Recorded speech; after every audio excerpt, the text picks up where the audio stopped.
নির্বাচন নিরপেক্ষ করতে আইন শৃঙ্খলা বাহিনীকে প্রস্তুত থাকার নির্দেশ প্রধান উপদেষ্টার। জানাবো এতদিন আমাকে কিসের ভিত্তিতে ব্যবহার করেছেন। শেখ মুজিব ফ্যাসিজমের মূল হোতা বলছেন মির্জা ফখরুল। এবং সর্বশেষ জানাবো নির্বাচনের আগে মুদ্রানীতি সুধার ঋণ প্রবাহে নেই নতুন বার্তা। এতক্ষণ শুনছিলেন সংবাদ শিরোনাম, এবারে বিস্তারিত। তবে তার আগে অনুরোধ থাকবে আমাদের চ্যানেলটি সাবস্ক্রাইব করে বেল আইকনটি ক্লিক করুন। এতদিন আমাকে কিসের ভিত্তিতে ব্যবহার করেছেন? জাতীয় নাগরিক পার্টি থেকে নিজেকে সরিয়ে নিয়েছেন নীলা ইসরাফিল। সোমবারই এই ঘোষণা দেন তিনি। এরপর দলটির সদস্য সচিব আখতার হোসেন গণমাধ্যমকে বলেন, নীলা ইসরাফিল এনসিপির কেউ নয়, তবে এই নাগরিক কমিটিতে ছিল। আখতার হোসেন এমন মন্তব্যের পর এনসিপির কাছে নীলা ইসরাফিলের প্রশ্ন, আপনারা এতদিন আমাকে কিসের ভিত্তিতে ব্যবহার করেছেন? নিজের ভেরিফাইড ফেসবুকে সোমবার রাতে এক পোস্টে এই প্রশ্ন করেন নীলা। তিনি বলেন, আজ যখন আপনাদের নেতার অপরাধ, অনাচার এবং লিপসার বিরুদ্ধে আমি মুখ খুলেছি, তখন আপনি আমাদের কেউ না। এতদিন আমার কণ্ঠ, আমার পরিচয়, আমার ত্যাগ আপনাদের পক্ষে ছিল, তখন তো কোনো সমস্যা ছিল না। আপনারা কি দল করেন নাকি কেবল ক্ষমতা আর নারীকে ব্যবহার করে ছুঁড়ে ফেলার একটা কারখানা চালান? নীলা ইসরাফিল আরো বলেন, আপনাদের অপরাধ ঢাকার জন্য আজ আমাকে অস্বীকার করছেন। সত্য বললেই কি নারীকে বিচ্ছিন্ন করে দেওয়া হয়? এটাই কি আপনাদের নৈতিকতা? এই প্রশ্ন। নির্বাচন নিরপেক্ষ করতে আইন শৃঙ্খলা বাহিনীকে প্রস্তুত থাকার নির্দেশ প্রধান উপদেষ্টার। আগামী জাতীয় সংসদ নির্বাচন অবাধ, সুষ্ঠু ও নিরপেক্ষ করতে আইন শৃঙ্খলা বাহিনীকে প্রস্তুত থাকার নির্দেশ দিয়েছেন অন্তর্বর্তী সরকারের প্রধান উপদেষ্টা ডক্টর মোহাম্মদ ইউনূস।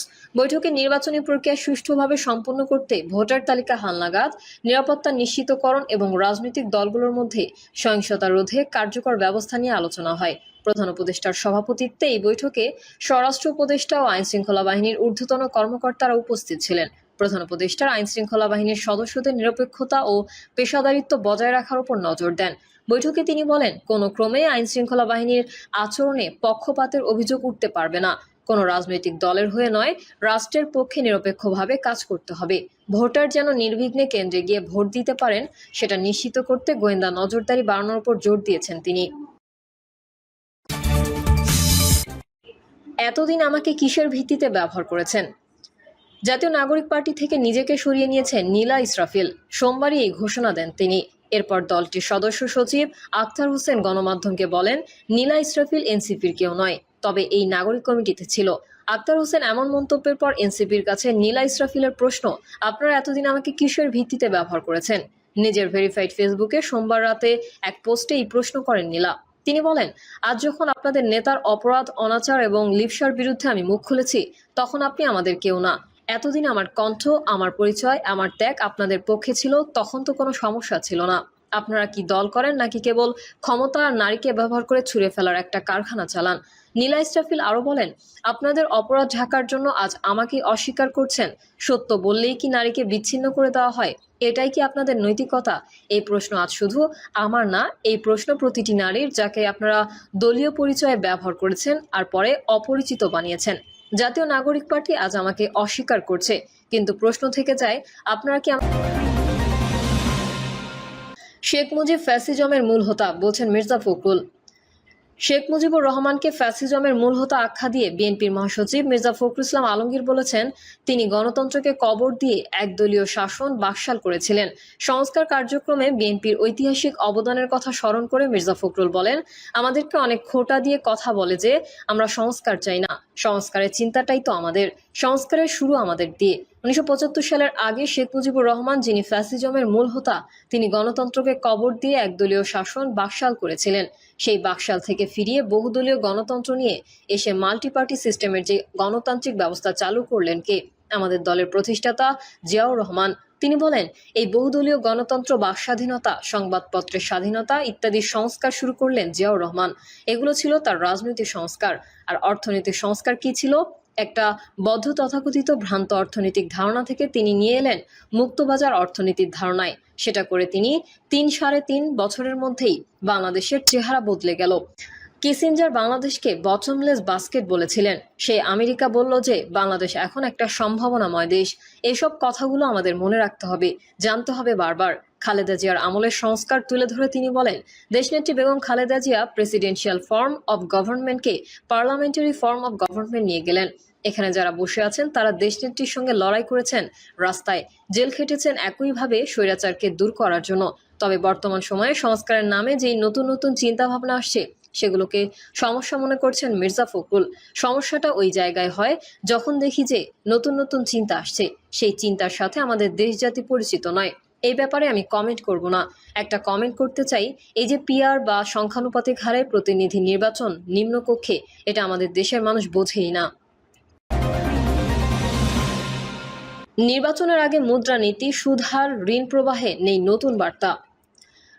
রাজনৈতিক অস্থিরতা, বিনিয়োগে মন্দা, মূল্যস্ফীতির চাপ এবং জিডিপি প্রবৃদ্ধির নিম্ন হার, এসব চ্যালেঞ্জের মধ্যেই 2025-26 অর্থবছরের প্রথমার্ধের মুদ্রানীতি ঘোষণা করতে যাচ্ছে বাংলাদেশ ব্যাংক। আগামী 31শে জুলাই বিকেল 3টায় বাংলাদেশ ব্যাংক অর্থবছরের জুলাই-ডিসেম্বর সময়ের মনিটারি পলিসি স্টেটমেন্ট প্রকাশ করবে। অনুষ্ঠানে governor doctor Ahsan H Mansur প্রধান অতিথি হিসেবে উপস্থিত থাকবেন। মঙ্গলবার বাংলাদেশ ব্যাংকের নির্বাহী পরিচালক ও মুখপাত্র আরিফ হোসেন খান এসব তথ্য জানিয়েছেন। মূল্যস্ফীতি নিয়ন্ত্রণ ও কাঙ্ক্ষিত প্রবৃদ্ধির মধ্যে ভারসাম্য রাখতে প্রতি বছর 2 দফায় মুদ্রানীতি প্রণয়ন করে বাংলাদেশ ব্যাংক। এর মাধ্যমে অভ্যন্তরীণ ঋণ, মুদ্রা সরবরাহ, বৈদেশিক ও অভ্যন্তরীণ সম্পদের পরিমাণ নির্ধারণের রূপরেখা তুলে ধরা হয়। সংশ্লিষ্টরা জানান, আসন্ন জাতীয় নির্বাচনকে সামনে রেখে বাংলাদেশ ব্যাংক এবার নিয়ম রক্ষার মুদ্রানীতি ঘোষণা করতে যাচ্ছে, যেখানে নীতি সুধার ও বেসরকারি খাতে ঋণ প্রবাহ আগের মতোই অপরিবর্তিত রাখা হচ্ছে। কেন্দ্রীয় ব্যাংকের সংশ্লিষ্ট একাধিক কর্মকর্তা জানিয়েছেন, রাজনৈতিক অনিশ্চয়তার কারণে ব্যবসায়ীরা এখন নতুন বিনিয়োগে অনাগ্রহী। অন্যদিকে মূল্যস্ফীতি 7% নিচে না নামা পর্যন্ত সুদহার অপরিবর্তিত রাখার পক্ষে অবস্থান নিয়েছে বাংলাদেশ ব্যাংক। 2025-26 অর্থবছরের দ্বিতীয়ার্ধের মুদ্রানীতিতে বড় পরিবর্তনের ইঙ্গিত থাকলেও এবারের ঘোষণায় বড় কোনো নীতিগত পরিবর্তন থাকছে না। প্রধান লক্ষ্য থাকছে মূল্যস্ফীতি নিয়ন্ত্রণ। বাংলাদেশ ব্যাংকের তথ্য অনুযায়ী চলতি বছরের জুন শেষে বেসরকারি খাতে ঋণ প্রবৃদ্ধি দাঁড়িয়েছে মাত্র 6.4%, যা গত 22 বছরের মধ্যে সর্বনিম্ন। অথচ লক্ষ্যমাত্রা ছিল 9.8%। এমন বাস্তবতায় ঋণ প্রবাহের বর্তমান ধারা বজায় রাখার সিদ্ধান্ত নেওয়া হয়েছে। এদিকে বিশ্বব্যাংকের গ্লোবাল ইকোনমিক প্রসপেক্ট অনুযায়ী 2024-25 অর্থবছরে বাংলাদেশের জিডিপি প্রবৃদ্ধি কমে 3.3% নেমে আসতে পারে। তবে পরবর্তী 2 অর্থবছরে তা বাড়বে। 2025-26 অর্থবছরে 4.9% এবং 2026-27 অর্থবছরে 5.7% উন্নীত হতে পারে। মূল্যস্ফীতি কিছুটা কমলেও তা এখনও উচ্চ পর্যায়ে রয়েছে। চলতি বছরের জুন মাসে সামগ্রিক মূল্যস্ফীতি কমে 8.48% হয়েছে, যা মে মাসে ছিল 9.05%। কেন্দ্রীয় ব্যাংক বলছে, মূল্যস্ফীতি 7%-এর নিচে না নামা পর্যন্ত নীতি সুদহার কমানোর কোনো সুযোগ নেই। অন্যদিকে 2025-26 অর্থবছরের প্রস্তাবিত বাজেটের আকার ধরা হয়েছে 7,90,000 কোটি টাকা। বাজেট ঘাটতি ধরা হয়েছে 2,51,600 কোটি টাকা, যা মোট জিডিপির 3.6%। এই ঘাটতি মেটাতে সরকার অভ্যন্তরীণ ও বৈদেশিক ঋণের উপর নির্ভর করছে। প্রিয় দর্শক, এই ছিল এখনকার সর্বশেষ সংবাদ। আপডেট সহ সংবাদ পেতে চ্যানেলটি সাবস্ক্রাইব করে বেল আইকনটি ক্লিক করুন। কমেন্টে আপনার মতামত জানিয়ে আমাদের সাথেই থাকুন। ধন্যবাদ সবাইকে। আল্লাহ হাফেজ।